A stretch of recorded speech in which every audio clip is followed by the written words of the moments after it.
Hi, I'm Dr. Dennis Sigler, horse nutrition specialist for Martindale Feed Mill in Valley View, Texas. I want to talk to you today a little bit about how important mineral intake is for horses. Normally we think this time of year we got grass coming up and everything's good, and a lot of folks think that they don't need a lot of extra feed and a lot of extra mineral, but mineral intake is extremely important for all horses.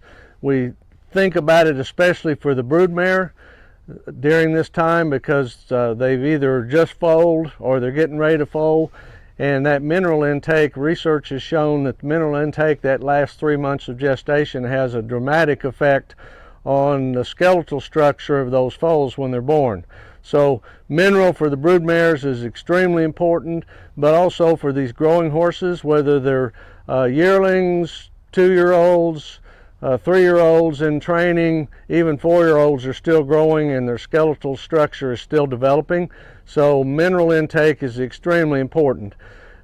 A lot of times we look at coastal Bermuda grass pasture and hay in this area, in North Texas area, and coastal Bermuda grass is fairly low in phosphorus and low in calcium, so we need some extra calcium and phosphorus, so we make sure that those horses have some free choice mineral out at all times. And we prefer a 1-to-1 calcium to phosphorus ratio mineral, such as a 10-10 or 12-12 type mineral that has a 1-to-1 calcium to phosphorus ratio.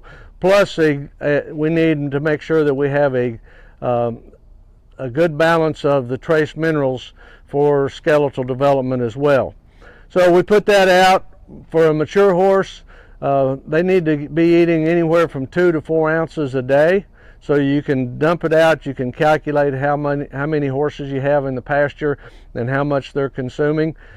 If you're feeding alfalfa hay, it's even more important to be concerned about your mineral intake, because alfalfa is very high in calcium and low in phosphorus, and we've got to balance that out with some additional phosphorus. So once again, that's why we use a 1-to-1 calcium to phosphorus ratio mineral to assure that we have good skeletal development.